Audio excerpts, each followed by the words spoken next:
Perikop hari ini kita ambil dari kitab Matius pasal ke-16 ayat 21 sampai 28. Pemberitahuan pertama tentang penderitaan Yesus dan syarat-syarat mengikuti Dia.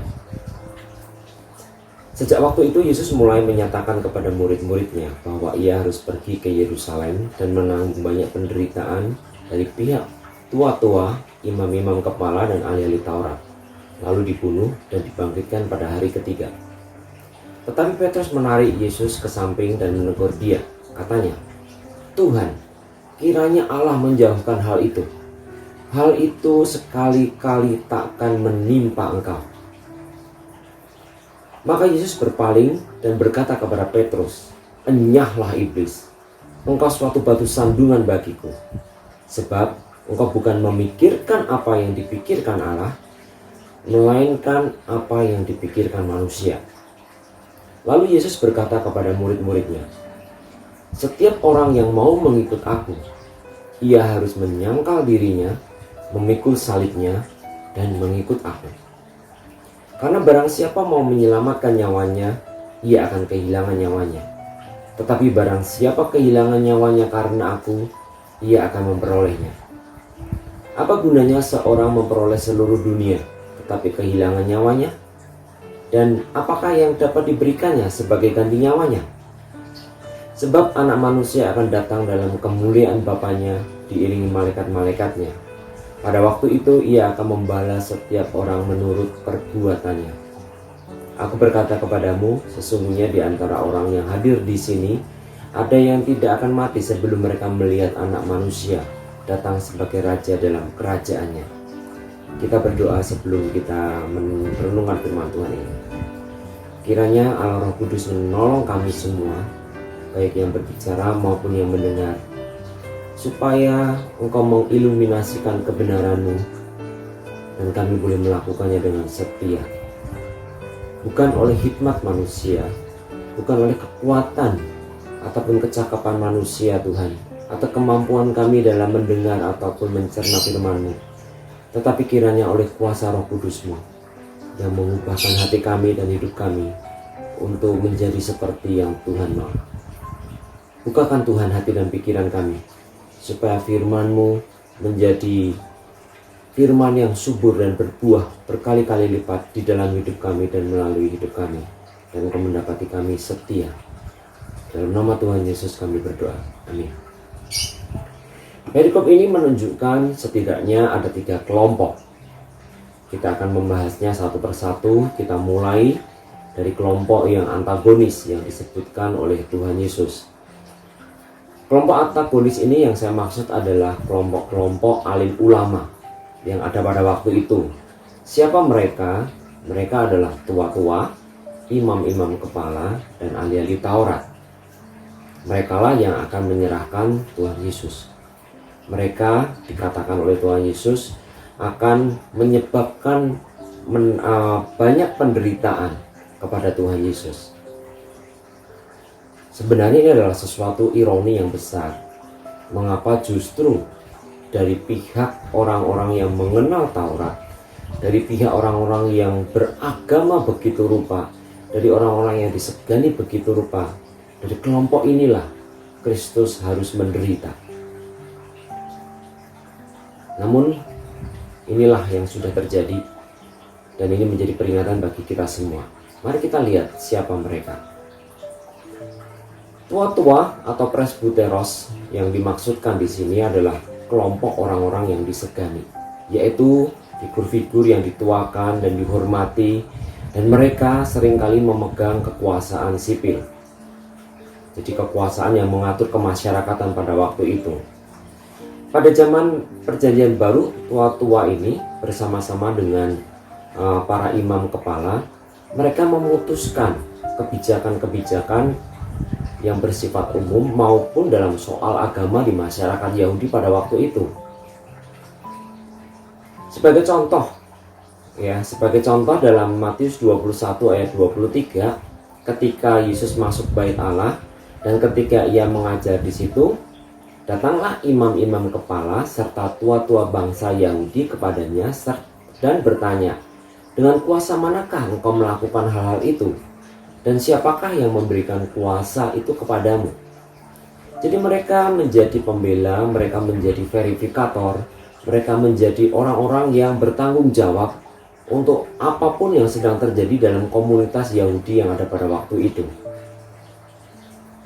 Sehingga kalau ada orang-orang yang dianggap dan diputuskan itu menyeleweng dari pemahaman mereka, maka tidak segan-segan mereka memberikan penghukuman, mengucilkan atau menyingkirkan, mencegah mereka memasuki bait Allah ataupun sinagog mereka.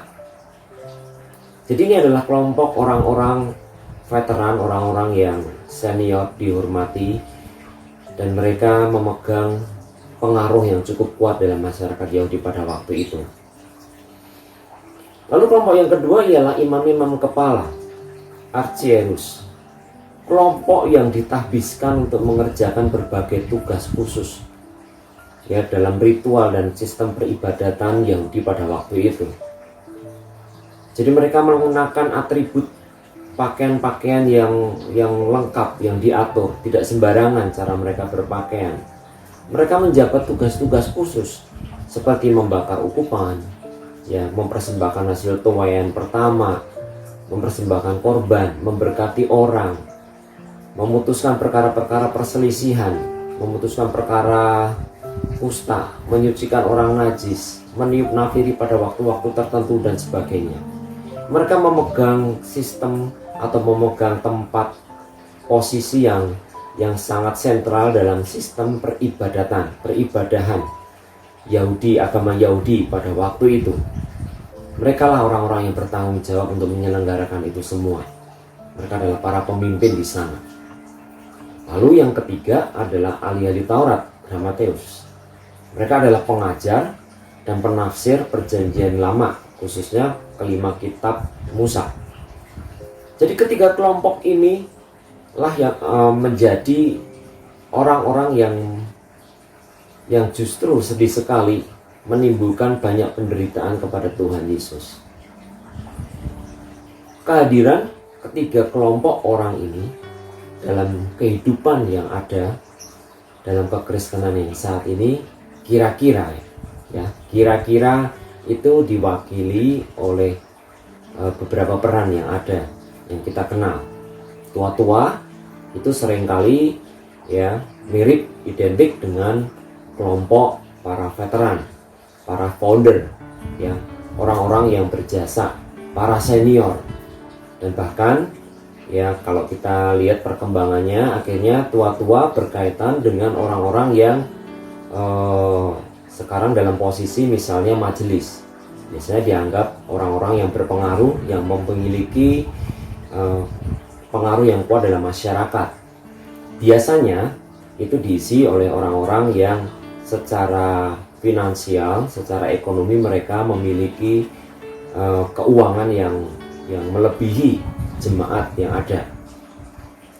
Jadi mereka adalah donatur-donatur yang sangat besar menunjang mendukung pelayanan tersebut. Atau mereka yang memiliki bukan modal ekonomi tetapi modal sosial, punya pangkat, ya, tokoh masyarakat setempat, atau dia mungkin dulu pensiunan dari petinggi tertentu, ya, katakanlah seorang dirjen atau mungkin letkol yang punya pangkat atau jenderal, orang-orang yang dikhususkan dan mereka memiliki pengaruh yang cukup besar. Lalu imam-imam, ya seperti kita ketahui, mereka yang bertanggung jawab saat ini dengan segala bentuk peribadatan di gereja. Mereka ditahbiskan ya seperti pendeta mungkin, ya, atau berbagai gelar gelar dalam gereja saat ini. Mereka ditahbiskan, mereka memiliki tugas tertentu ini dan itu, menyelenggarakan ibadah, bertanggung jawab untuk ini dan itu. Secara formal mereka bertanggung jawab dalam urusan pelayanan. Lalu yang ketiga, ya kita bisa melihat kemiripan ini dengan saat ini, dengan ahli-ahli Taurat ini dengan orang-orang para teolog, orang-orang yang menguasai ilmu teologi secara mumpuni, mungkin dengan gelar yang berderet-deret, bisa menjelaskan berbagai istilah, mereka yang benar-benar tahu bagaimana menjelaskan Alkitab secara rinci, secara meyakinkan, mendetail begitu rupa. Mereka bertiga sebenarnya memiliki kepentingan yang berbeda, yang sesuai dengan konteks masing-masing. Ya, kepentingannya berbeda-beda. Namun mereka memiliki kesamaan. Kalau tadi perbedaannya itu orang-orang tua-tua biasanya mereka itu memiliki kepentingan supaya diterima pengaruhnya, ya kuasanya, itu berbicara tentang kekuasaan, posisi sebagai orang yang dihormati. Imam-imam berbicara tentang jabatan, juga berkaitan dengan kekuasaan, tetapi ini lebih ke jabatan rohani. Sementara ahli-ahli Taurat berkaitan dengan pengetahuan, kemampuan, ya merasa superioritas ketika bisa memahami dan menjelaskan firman Tuhan dengan begitu detail. Namun sayang sekali ketiganya mereka ini justru bersatu, ya, ketika ada Tuhan Yesus. Apa yang menyatukan mereka? Yang menyatukan mereka adalah semangat konservatif, yaitu memelihara comfort zone mereka. Salah satu sikap yang nyata yang terlihat dari orang-orang seperti ini adalah anti perubahan. Mereka menolak hal-hal yang anti mainstream. Tidak usah aneh-aneh. Sudah yang bertahun-tahun seperti ini, ya seperti ini saja. Tidak perlu neko-neko, tidak perlu diubah, ya. Jadi mereka akan menolak dengan berbagai alasan. Jika kita melihat kembali seluruh pengajaran Alkitab dan mencoba menerapkan prinsip-prinsip yang kita temukan, maka satu saat nanti, cepat atau lambat, kita akan bertemu dengan kelompok ini di komunitas atau di gereja atau di lembaga pelayanan kita masing-masing, di mana apa yang menjadi tradisi atau mungkin itu dalam bentuk ADART, ya, atau itu kebijakan pelayanan, itu menjadi lebih harus ditaati daripada firman Tuhan itu sendiri. Kita pasti akan menemukannya. Dan ketika kita setia memilih firman Tuhan, kita akan ketemu dengan salah satu, salah dua, atau salah tiga kelompok ini yang menganggap kita nyeleneh, akan menganggap kita aneh-aneh, tidak lagi sesuai, tidak lagi setia, dan kita akan disalah mengerti. Tapi itulah yang terjadi dalam dinamika pelayanan. Sejarah selalu terus terulang. Dan beranikah kita mengikuti jejak Kristus, siap disalah mengerti? Tentu ini bukan untuk nyeleneh. Tentu ini bukan satu panggilan untuk memprovokasi institusi atau pimpinan rohani yang ada saat ini. Bukan, sama sekali bukan. Ini bukan upaya untuk mendekonstruksi tatanan ibadah ataupun ADART yang ada, bukan. Tetapi ini lebih berbicara tentang ketaatan kepada Tuhan dari waktu ke waktu, yang seringkali kalau kita perhatikan di Alkitab itu bertabrakan dengan satu kekristenan atau satu budaya agamawi yang sangat formal dan kaku. Jika saat ini kita dalam posisi sebagai seorang pelayan ataupun sebagai seorang jemaat, ingat, satu saat jika kita sungguh-sungguh setia mengikut Tuhan, kita akan bertemu dengan situasi yang tidak enak. Ketika saat itu datang, ingatlah bahwa Tuhan Yesus juga mengalaminya. Sebaliknya, jika saat ini kita berada dalam posisi sebagai tua-tua mungkin, atau imam-imam, ya, memiliki kedudukan tertentu, atau kita sebagai ahli Taurat, kita belajar, kita memiliki kemampuan berkhotbah yang sangat baik, bisa menjelaskan dan menjawab segala persoalan teologi dengan mumpuni, kita juga harus berhati-hati. Karena sesuatu yang sangat meyakinkan yang kita pegang, itu seringkali justru membuat kita menolak Tuhan. Kekristenan bukanlah seonggok doktrin. Kekristenan bukan merupakan satu rangkaian tata cara ibadah yang kaku. semacam rumus matematis yang bisa seperti ini, seperti itu, jika kita seperti ini dan seperti itu. Kekristenan bukanlah itu semua.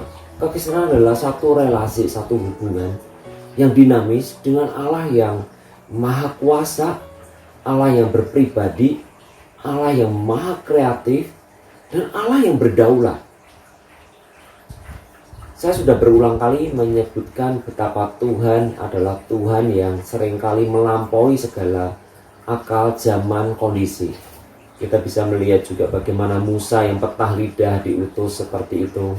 Kita melihat bagaimana rangkaian banyak sekali hamba-hamba Tuhan, para nabi seperti Gideon, yang tidak mungkin rasanya untuk memimpin satu peperangan melawan bangsa yang terlatih dengan hanya 300 orang. Kita melihat bagaimana Zakaria dan Elizabeth ya, yang mengandung Yohanes Pembaptis di usia tuanya, yang sudah mandul, dinyatakan mandul seperti itu. Kita melihat bagaimana Maria dan Yusuf ya, mereka harus menjalani satu kehidupan yang tiba-tiba diinterupsi, yang menginterupsi rencana pertunangan mereka. Dan Maria bertanya, bagaimana mungkin? Karena aku belum bersuami. Ada banyak hal yang terjadi dalam Alkitab, dan itu harus mengingatkan kita semua bahwa Tuhan yang disaksikan di Alkitab adalah Tuhan yang berdaulat. Dia adalah pribadi. Dia bukan rangkaian teologi, sistematika teologi, ataupun tumpukan doktrin dan pemahaman dan pengajaran yang harus seperti itu dan akan seperti itu terus. Jika sewaktu-waktu dalam fase ataupun masa hidup kita Tuhan berkarya dengan begitu luar biasa, dengan bentuk yang seperti ini dan seperti itu belum tentu juga akan menjadi satu bentuk pelayanan yang efektif dalam kondisi zaman atau waktu dan tantangan yang berbeda. Itu membuat dan menempatkan sekaligus menantang kita untuk selalu bergantung kepada Tuhan. Bukan lagi bergantung kepada pengalaman-pengalaman ataupun hikmat manusia. Itu yang dilakukan Paulus. Dia melupakan apa yang di belakang.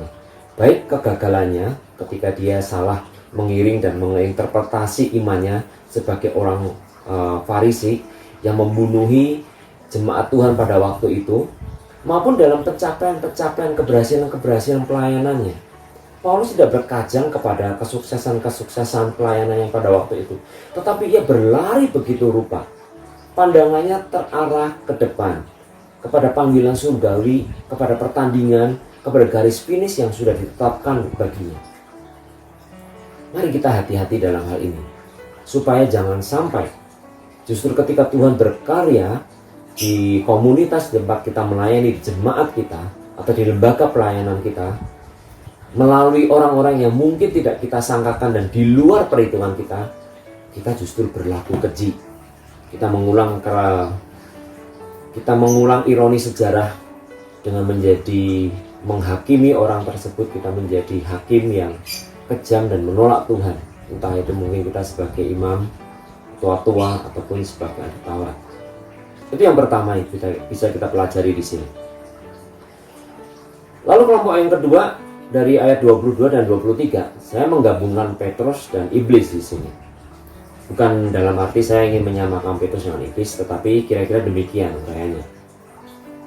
Jadi waktu itu Simon Petrus mengatakan langsung ya. Jadi kalau sebelumnya di ayat 16 masih di pasal ini juga, Petrus mendapatkan satu pujian yang luar biasa karena dia menyatakan, engkau adalah Mesias, anak Allah yang hidup. Kata Yesus kepadanya, berbahagialah engkau Simon bin Yunus, sebab bukan manusia yang menyatakan itu kepadamu, melainkan Bapakku yang di surga. Jadi ada satu pujian yang luar biasa. Namun beberapa saat setelah itu, tidak lama, Petrus menyatakan pernyataan yang sangat luar biasa, di mana dia mau membela Tuhannya, gurunya, orang yang dia percayai, orang yang dia dukung, orang yang dia ikuti.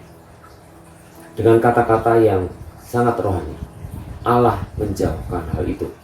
Hal itu sekali-kali takkan menimpa engkau. Dan mengejutkan sekali Tuhan Yesus berpaling dan berkata kepada Petrus, enyahlah iblis. Engkau suatu batu sandungan bagiku, sebab engkau bukan memikirkan apa yang dipikirkan Allah, melainkan apa yang dipikirkan manusia. Kita kita berbicara tentang bahaya militansi agamawi yang ada dalam setiap kita. Kita memiliki satu naluri untuk setia kepada orang-orang yang kita hormati, orang-orang yang berjasa dalam hidup kita. Sehingga tidak heran ya, isu membela Tuhan, ya, membela agama, membela gereja, membela pelayanan, membela pendeta, ya, membela penginjil, membela kebaikan, dan seterusnya. Membela itu semua tepat seperti pada waktu itu Petrus membela Tuhan Yesus. Apakah salah? Tentu tidak, ya, karena itu sangat manusiawi. Namun kembali lagi berbicara, ya, seperti yang tadi saya sebutkan sebelumnya, ketika kita berbicara berjalan bersama Tuhan, itu kita tidak boleh berjalan hanya berdasarkan insting ataupun kebiasaan ataupun norma-norma yang ada di masa lalu. Bukan seperti itu, karena Tuhan itu sangat dinamis. Tuhan dalam segala rencananya yang tidak terselami oleh manusia yang terbatas, yang kebaikan-kebaikannya itu sangat terbatas, sangat tersita ataupun tersandera ruang dan waktu, itu seringkali justru kalau kita bisa melihat di sini kata-kata yang Tuhan Yesus pakai justru menjadi batu sandungan. Dan lebih mengerikan lagi, di situ justru kita menemukan di sini bahwa iblis mengambil peran. Dia bermain begitu cantik di sini. Dia mendukung pemikiran manusia. Jadi sudah natur kita sudah seperti itu, ya, ingin membela, ingin melindungi, menjaga orang yang kita kasihi, agama, lembaga pelayanan kita, dan iblis tepat sekali di situ bermain. Iblis tepat sekali menggunakan itu semua tanpa Petrus sadari. Mengerikan, sangat mengerikan. Mengapa ini mengerikan? Karena justru hal-hal seperti inilah yang seringkali menimbulkan berbagai masalah dalam pelayanan, bukan? Perpecahan, kemarahan, ya, sakit hati. Karena apa? Terjadi gap, saling dukung, merasa benar, merasa bahwa ini seperti yang Tuhan mau dan seterusnya. Merasa sedang membela Alkitab, merasa sedang membela hamba Tuhan yang dizolimi misalnya. Mereka merasa sedang membela ADART atau visi misi atau apapun itu. Sehingga justru karena ketika itu mau digoncang dan menjalani satu takdir ataupun satu rencana yang tampaknya tidak prospektif, itu justru kita akan menolak, kita akan berjuang, kita akan tampil membela. Hal tersebut tidak boleh terjadi, Tuhan. Karena apa? Karena bagi murid-murid, bagi orang-orang yang sungguh percaya dan mengenal Tuhan, hal-hal agenda yang lain itu sudah tidak lagi bisa dipakai oleh setan. Iblis tidak bisa lagi menggunakan hal itu. Jadi bagi pengikut Kristus yang sejati, niat buruk, keinginan berdosa atau desersi, ya, mundur keimanan, tidak lagi mengikut Tuhan Yesus, itu sudah bukan lagi agenda orang yang sungguh mengenal Tuhan. Itu sudah hilang dari kamus hidup orang yang mengenal Tuhan. Dalam renungan yang saya sampaikan mungkin bulan lalu, ya, saya sudah menyebutkan tentang ilustrasi tentang monyet, ya, dan manusia yang sudah manusia pada umumnya yang terdidik, ya, bagaimana mereka menyikapi tentang setan dan pisang, ya, responnya terhadap setan dan pisang, dan selecek bernilai 1 miliar. Bagi manusia, ya, dia kalaupun harus kehilangan setan dan pisang tetapi mendapatkan satu lembar cek seharga senilai 1 miliar, itu bukan satu pengorbanan. Beda dengan monyet. Ya, bagi monyet, ya, mungkin dia bisa dilatih untuk menghargai cek tersebut, ya, dilatih terus. Tetapi begitu ada pencobaan, ya, ada tawaran, tiba-tiba dihadapkan satu tandan pisang Ambon yang harum, ya, sementara mungkin dia lapar. Wow, kita bisa tahu apa yang akan dia putuskan. Bagi seekor monyet, dia akan mudah sekali menukarkan selembar cek yang mungkin sudah berbulan-bulan dia jaga tersebut. Ya. Mendingan yang real, yang langsung kerasa sensasinya, setan dan pisang. Tapi bagi manusia tidak.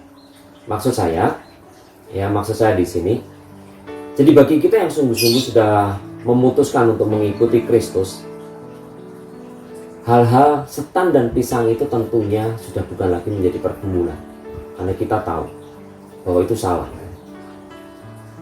Beda kalau kita mungkin dalam tanda kutip ya, kita masih di level monyet. Kita begitu mudah berbuat dosa. Kita begitu mudah menukarkan Kristus dan kasihnya dan pengorbanannya dengan kesenangan kita sendiri yang masuk akal. Ya kita butuhkan, yang menyenangkan, yang sensasinya kerasa. Itu bentuknya bisa apapun. Kita tukarkan saja begitu rupa. Nah, di sini kita melihat bahwa Tuhan Yesus bersama dengan murid, dengan orang khususnya ini, tidak lagi berbicara tentang tadi masalah pisang dan monyet, tetapi masalah apa? Masalah tentang cek, sesama cek, ya. Kali ini nilainya miliaran, ya. Kalau tadi cek dari Tuhan katakanlah senilai 1 miliar, bagi murid-murid Kristus yang sejati itu dihadapkan cek yang mungkin nilainya 1 triliun, tetapi harus meninggalkan sang Tuhan.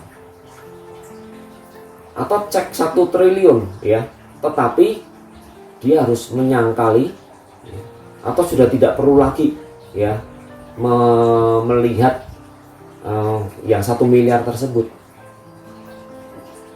meludahi, mengkhianati.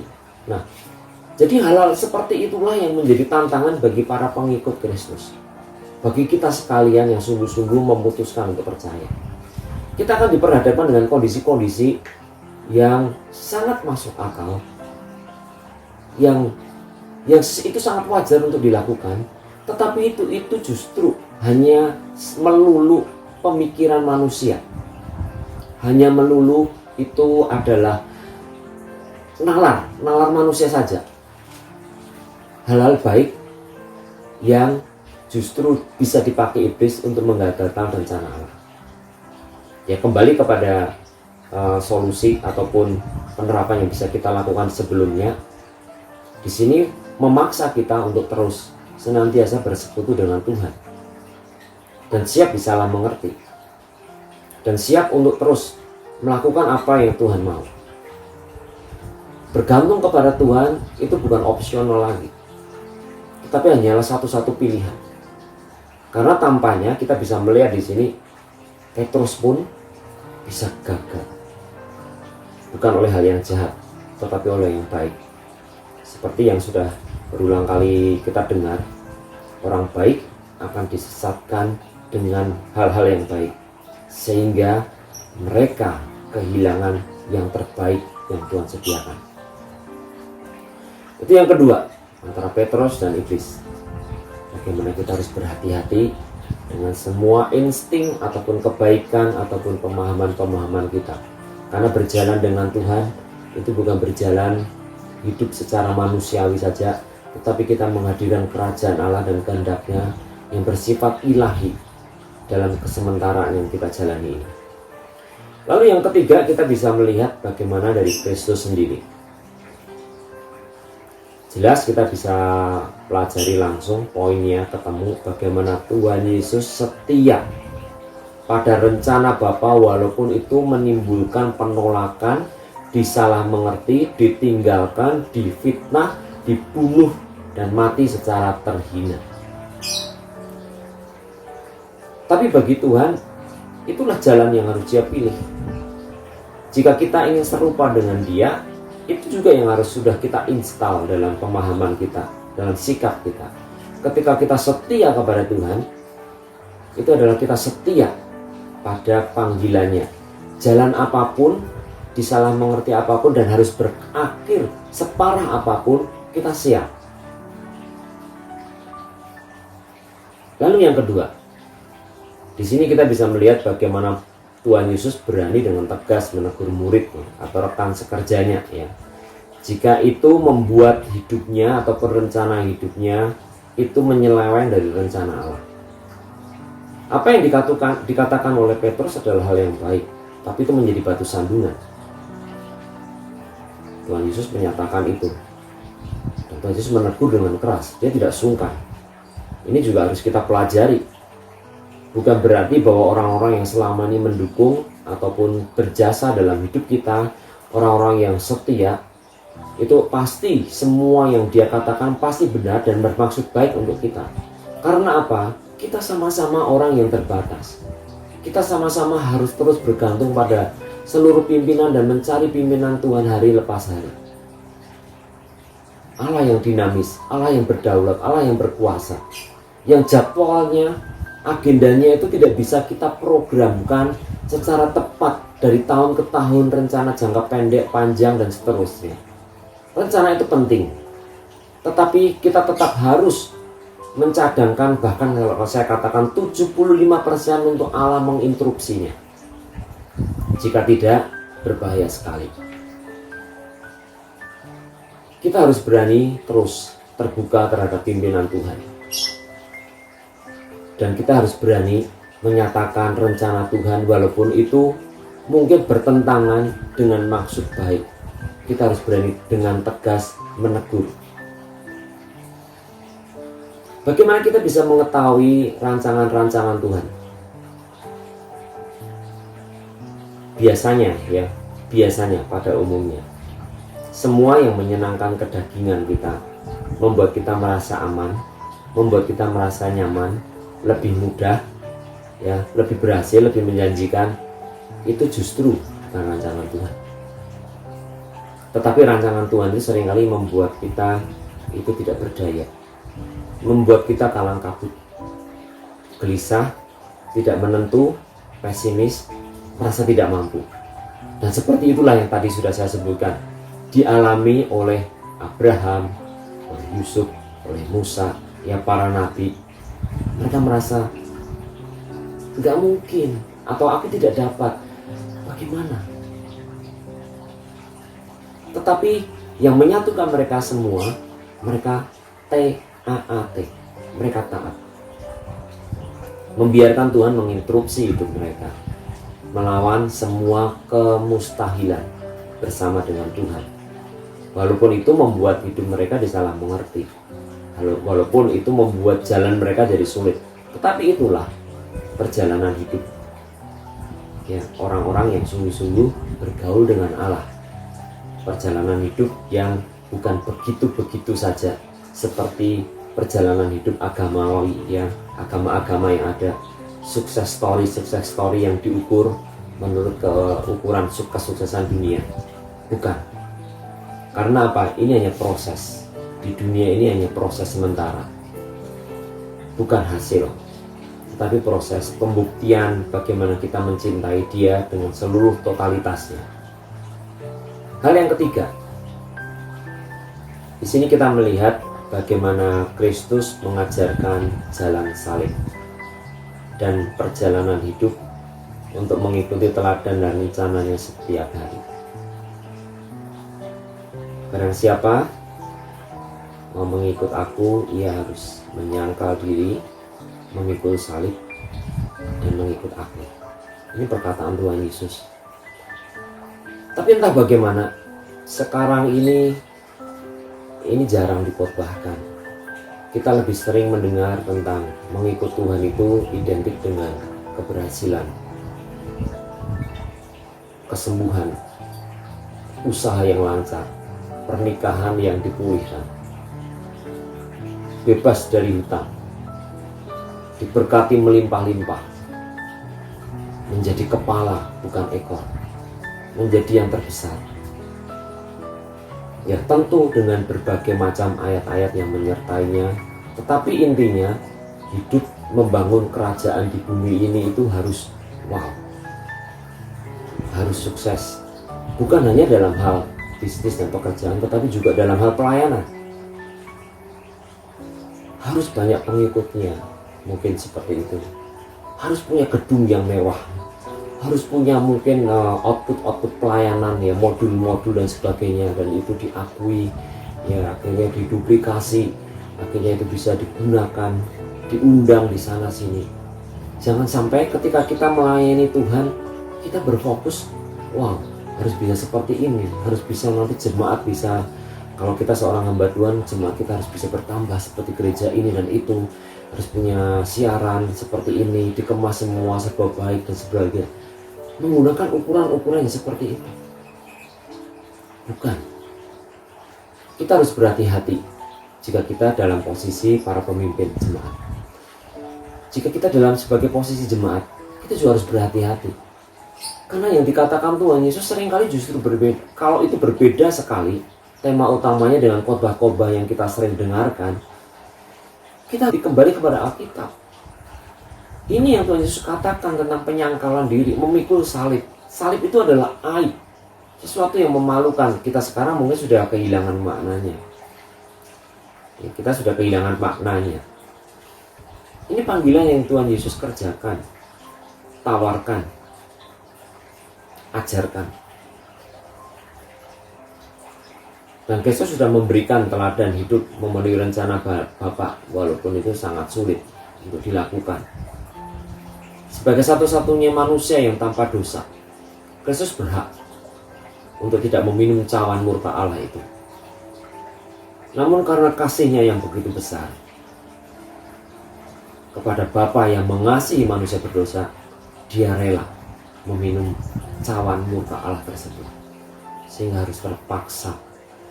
Nah, situasi di salib itu dia terpisah dari Allah. Terseru Eloi Eloi lama sabachthani. Satu akhir pelayanan yang menyedihkan. Ditinggalkan sendirian,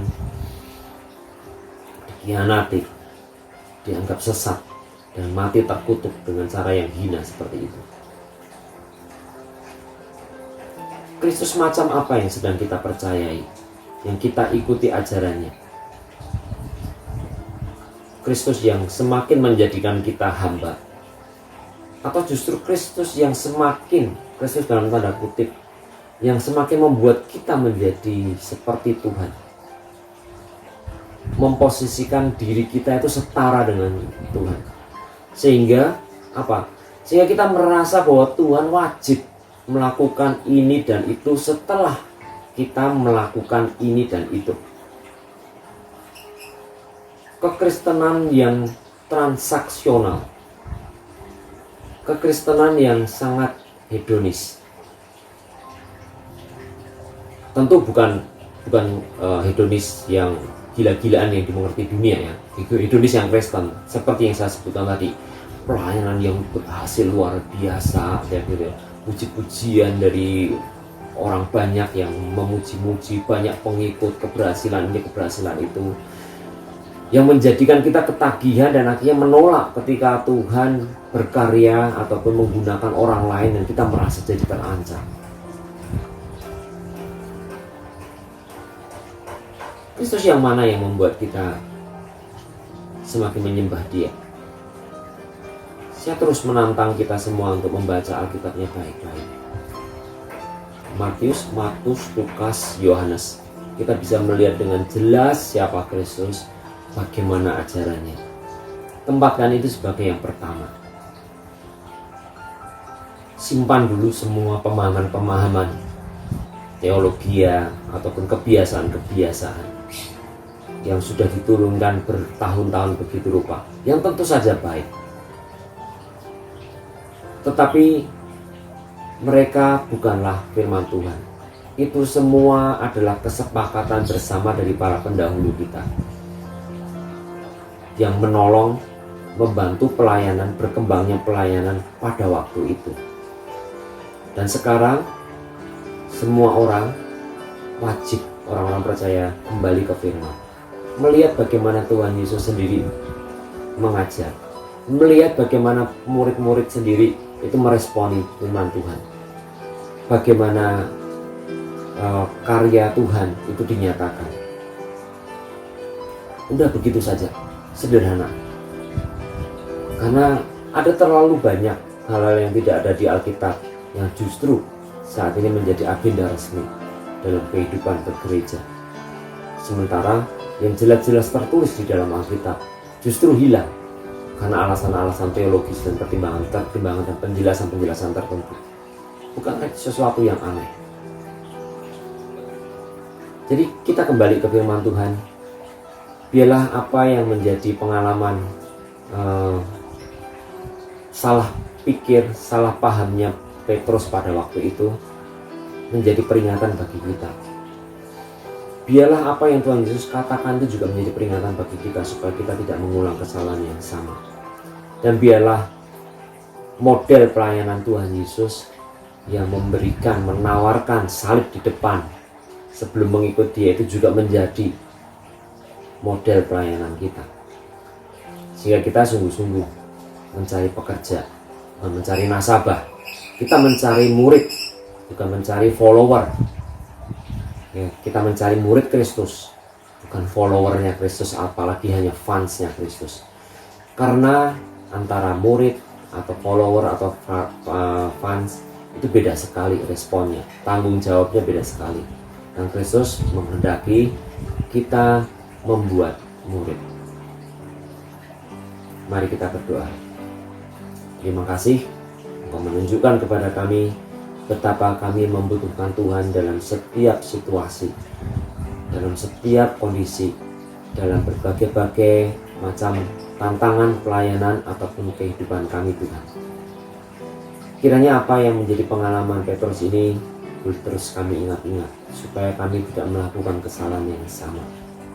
Tetapi mata kami boleh senantiasa tertuju kepadamu Tuhan Yesus, yang dengan setia masuk dalam rencanamu, masuk dalam rencana Bapa. Biarlah itu yang terus menjadi tujuan kami, mengisi hari-hari kami. Tolonglah kami Tuhan, di tengah genangan pengajaran-pengajaran kekristenan yang sangat hedonis, yang sangat transaksional ini. Kami kembali ke Alkitab-Mu. Satu pengajaran, satu panggilan mulia untuk menyangkal diri, memikul salib setiap hari, dan mengikuti Engkau. Walaupun itu mungkin di luar pemahaman kami, walaupun itu mungkin di luar rencana-rencana kami, ataupun itu di luar maksud-maksud baik kami Tuhan. Kami boleh kedapatan setia mengikut-Mu, menyembah-Mu, sampai maut mempertemukan kami muka denganmu Tuhan. Terima kasih. Datanglah kerajaan-Mu dan jadilah kehendak-Mu. Di dalam nama Tuhan Yesus kami berdoa. Amin.